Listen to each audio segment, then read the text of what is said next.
Hello and welcome to Taiwan Talks. I'm Ian Kavat. While drones aren't new to the battlefield, they've been used for more than 2 decades in wars from Afghanistan and Iraq to Syria. In Ukraine, they're emerging as fundamental strategic assets in what's become a war of drones. Used in the tens of thousands every month by both sides, they're helping level out the playing field for Kyiv's smaller, less resourced military. Taiwan has been watching closely and has begun to develop its own drone warfare capabilities.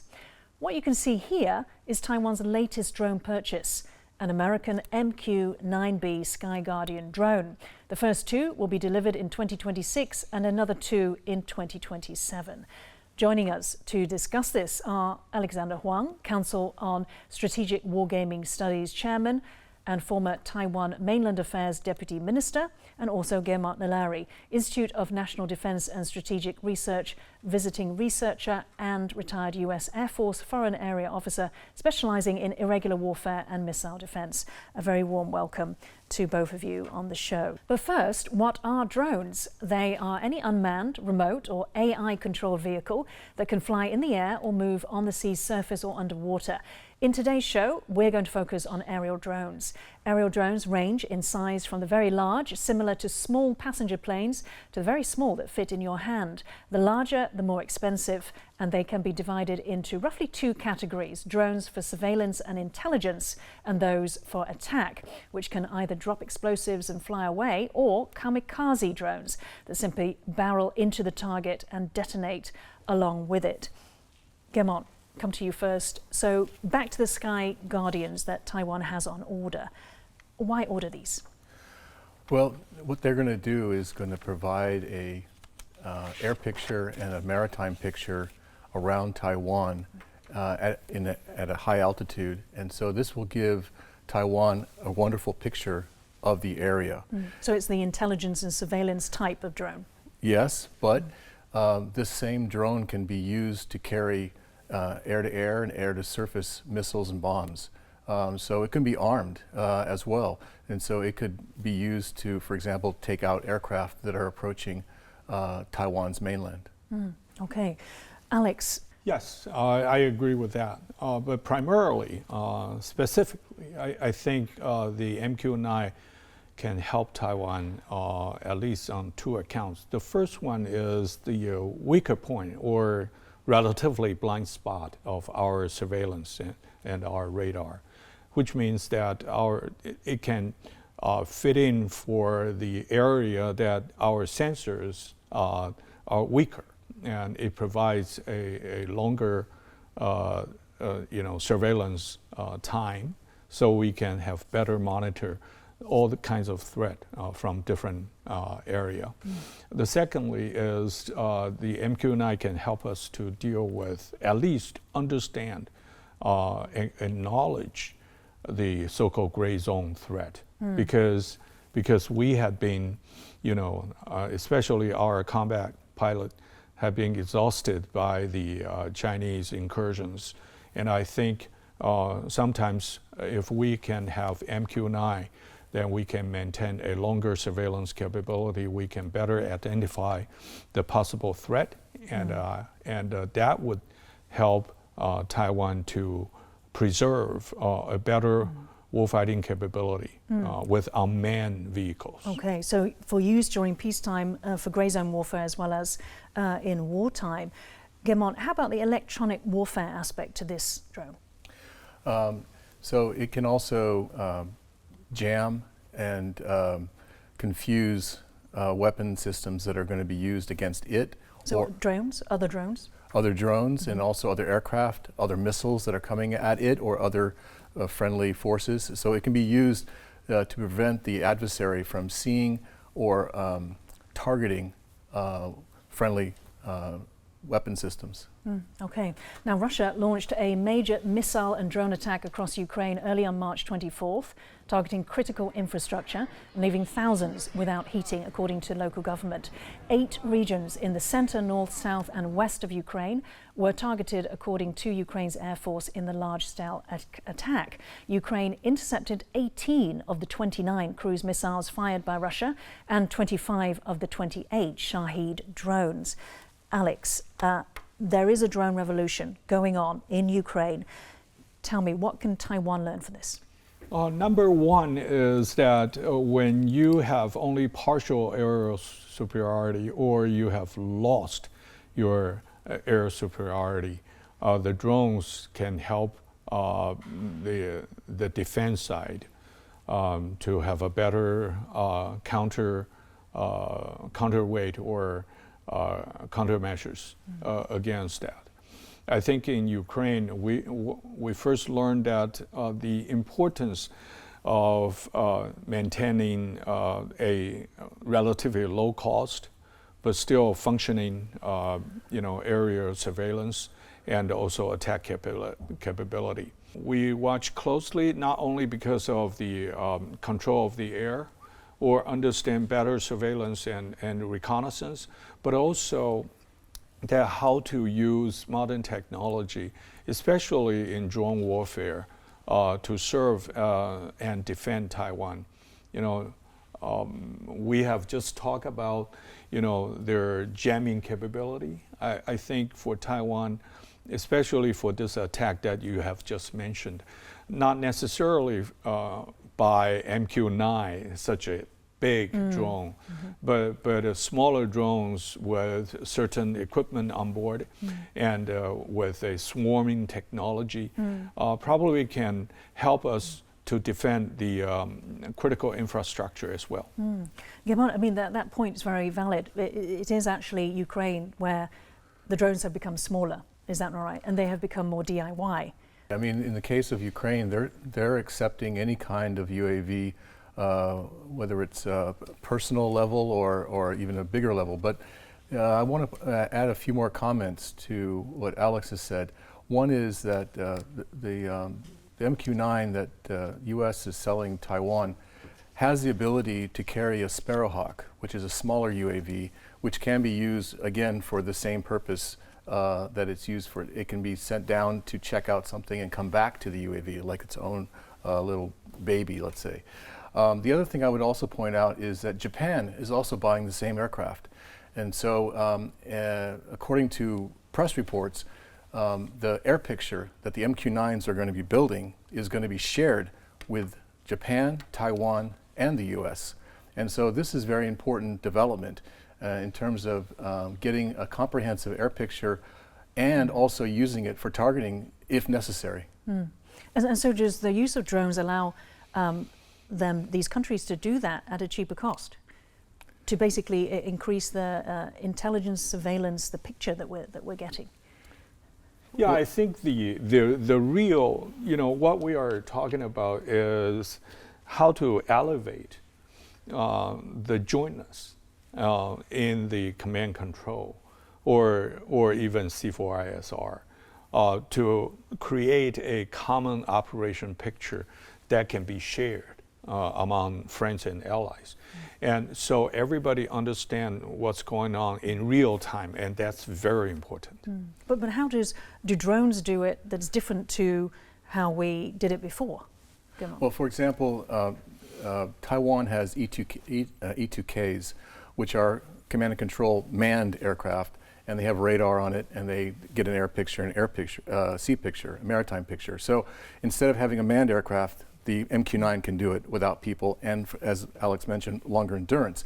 But the additional factor is that now you have basically numerous several of these platforms working together and building a whole picture, and that can be useful in not only the maritime and the air picture, but also in the ground picture, because the MQ-9 has its own radar as well.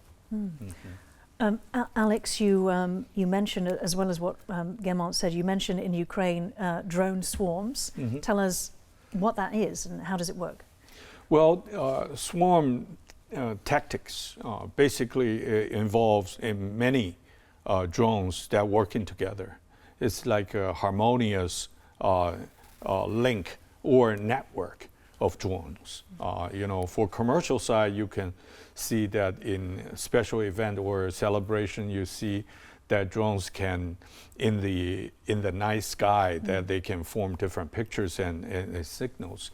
But in warfare, I think they can work either with each other, I mean drones, or working with the man-controlled or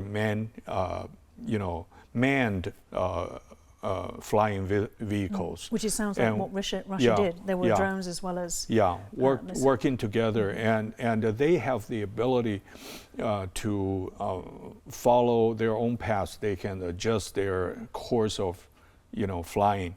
And the drones themselves? Yes, and with a combined impact on an area or a target. Right. So we're talking about AI here, are Correct. we? Yeah. Tell us more about some of the important strategiges in Ukraine. So the idea behind AI is that the system thinks for itself.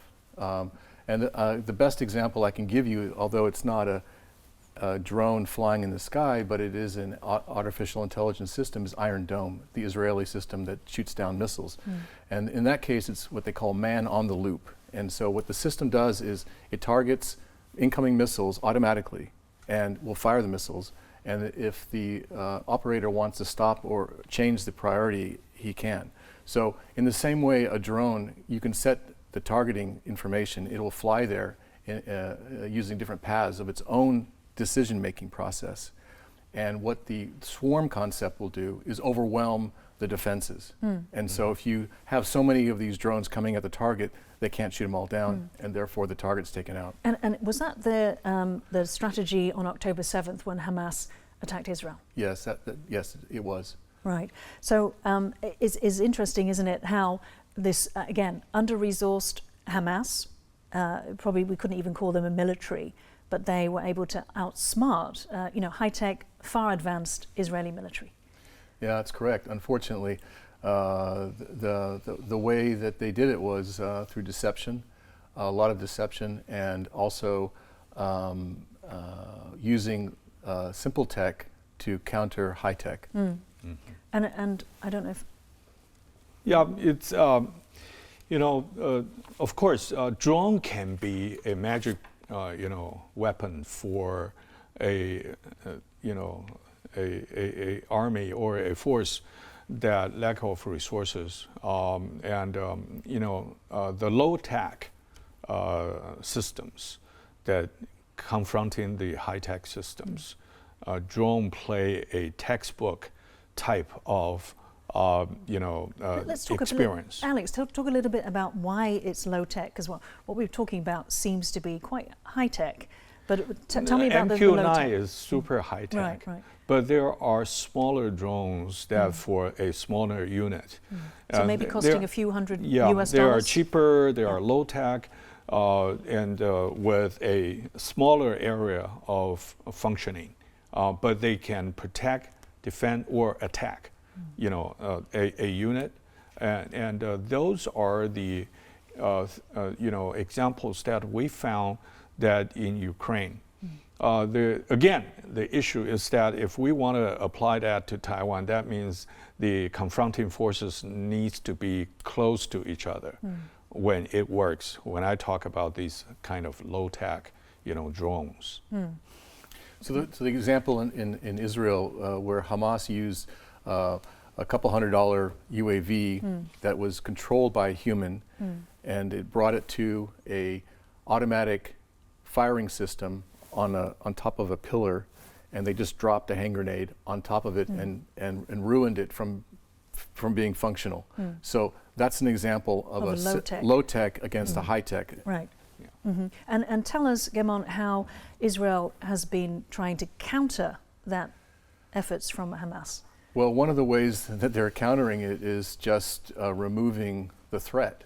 And so they're going in and clearing out all the missiles, all the UAVs, and that's one way to do it. And in the case of Taiwan, I think one of the countermeasures to a UAV coming at Taiwan, or thousands of them coming at Taiwan, would be to use, let's say, high energy systems like a microwave or EMP pulse to destroy the electronics in those massive amounts of drones. That would be another way of doing it. But there are a lot of ways of doing it, but the Israeli way of doing it is basically removing the ability of the adversary to use those systems. So they're not actually delving into that sort of what you were talking about and the electronic warfare? No. No, because there's civilians around and a lot of, it's an urban environment. And so in the case of Taiwan, hopefully we're not talking about an urban environment and we're talking about over the sea. So interestingly enough, as a footnote, the 2 American soldiers which were killed in what we're now calling a wider Middle East sort of flare-up were killed with drones. Right. So there were hundreds of drones and missiles fired at U.S. forces throughout the Middle East, in Iraq and Syria and places like that. Unfortunately, 2 American soldiers were killed in Iraq as a result of that. Now, the counter response is that the U.S. took out one of the leaders of the insurgents in a reprisal attack and pretty much decimated their military structure that was in the adversary base. But in general, the Americans are well aware of the threat and take protective measures to protect themselves and their weapon systems. And I think the U.S. has pretty much contained the conflict to where it is today, and hopefully it won't expand. If it expands, I'm not sure it's good for either side. Yeah, because you know, another issue that linked to what you have just suggested is that when we have troops in the field in a larger area, you know, it takes another ladder up to do the IFF, that to know that whose drone belongs to, and whether that's an enemy drone or our own. And for that, it requires more precise, you know, identification of the code or the signals. And so the future command control will be, I think it would be more complicated than today. Alex, let's focus a little bit more on Taiwan. So Taiwan categorizes drone warfare within the framework of its asymmetrical warfare, which, as we all know, Taiwan is trying to move more towards. It's created a national drone team, and that team, among many other things, is responsible for purchasing 3,000 drones for Taiwan over the next 5 years. What else do we know about this team? Well, I think it is a right idea that we pull all the available resources and cut down the possible waste and combine all the technologies that we have to build a faster, stronger, capable drone forces. Yeah. That's a correct you know, approach to take. However, we also need to know that we have to have some kind of at least tactical picture in our mindset that what kind of drone is fit for Taiwan's future operation to defend Taiwan. You know, that's point number one. Point number two is that when we do those, we need to understand that drone operations is not drone itself, it's communications, it's data link and satellites. You know, so drone operation, the command control area or that sector, how much that Taiwan can master all by ourselves. And I think also tying into that, Gemma, let's hear briefly from one of your colleagues at INDSR, Jixiang Xu. I would say the most important thing is how to integrate the drone warfare in your warfighting concept. So how to integrate into the warfighting concept. He goes on to say it's easy to purchase drones. It's not so easy to make that cultural change that's needed. One of the challenges, I think, is if we over-focus on drones as a solution, as the easy button, we forget that war is actually violent between people, not necessarily violence only in technology. So the Hamas didn't use only drones in its attack. The Russians didn't do the same thing. It was only part of the big picture. So I think the drone emphasis is necessary, but not sufficient to deal with the threat that Taiwan faces. And so, for example, you need lots of operators to deal with the drones. You need a lot of technology, and it's going to take a lot of time. And the time scale and the threat scale might not meet at the right spot.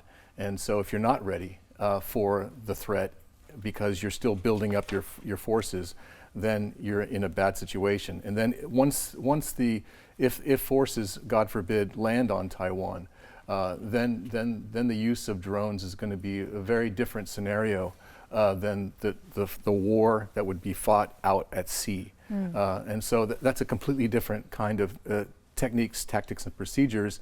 And it would be more like what Ukraine is facing now. Correct. So the complication is that you can't put everything in one thing and expect it to be your solution. You need to have a variety of things. And the other thing is the adversary gets to choose how it's going to attack you. You don't tell it how to attack you. So, for example, drones are really useless against missiles. Fast, hypersonic or ballistic missiles. Drones have no really purpose other than detecting them, maybe. So the electronic warfare does not work against those kinds of missiles? No. The other thing I would just point out is Taiwan actually has a cruise missile, which is a UAV, that can strike into China. So Taiwan has a counterstrike capability that we often forget about. Okay. Now, speaking about the threat from China, Alex, recently social media in China was abuzz with reports of this new Chinese UAV drone called Winglong, and it was 10. And apparently the reports were from China that it flew through this Taiwan Strait without being detected.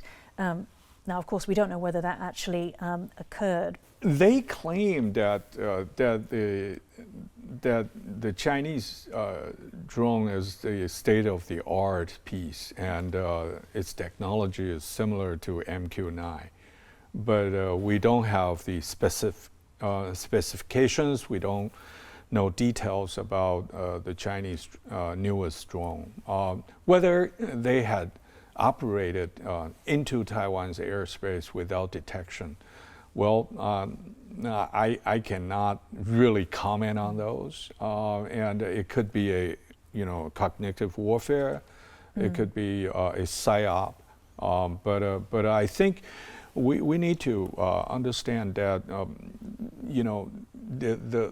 the topics that or the possible scenarios that we have talked about so far requires that we do lots of different pieces of wargaming to find out, how many ways, what are the possible priorities of systems that they will use against Taiwan.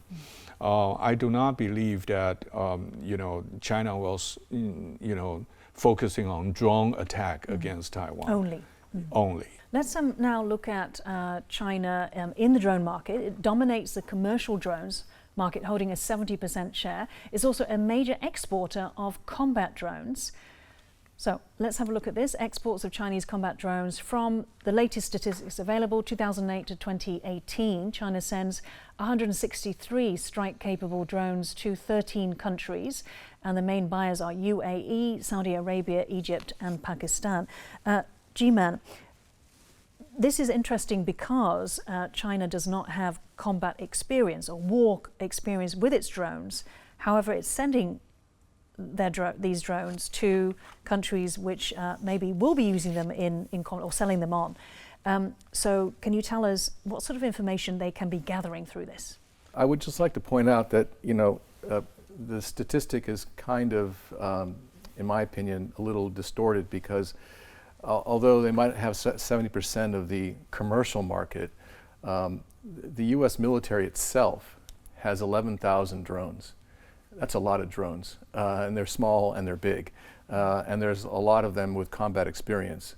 And so I would say that the advantage the U.S. has is the technology part of the integration of the drone systems with the combat soldiers or the sailors or the Air Force in conducting operations. And I would just note that, you know, these systems have been operating for decades, and they've developed, highly developed. So, you know, when China was looking into the drone market and building its system, the U.S. was using drones to kill terrorists a long time ago, 20 years ago. And so China it might be in the commercial market, but it's not doing, hasn't been proven yet about its military market. But I think that's what some analysts are saying, is that they can actually get valuable, or, well, the best that they can get is to get information from these buyers, UAE, Saudi Arabia, in terms of it being used in combat situations. Now, let's hear again from INDSR's Jishang Xu. From my point of view, counter-drone capability is much more urgent for Taiwan to have. I mean, because, you know, we are facing China, and China is actually a drone hegemony. So you need the systems, radar system or another sensors to detect them and to support the fire control and integrate all the countermeasures like air defense, different type, and also electronic warfare to counter it. Alex, so we heard there just about the counter-drone capabilities. Can you help us wrap up in about 30 seconds? Yeah, I think we are in the initial stage, or we are in the beginning of that. Okay, great. We have to wrap it up there. Alex Huang and G-Man Gemon Alari, thank you very much for joining the show. If you liked our show, please search for us on YouTube. Give us a thumbs up and hit subscribe to our channel. Thank you for watching the show today. Stay safe and see you next time.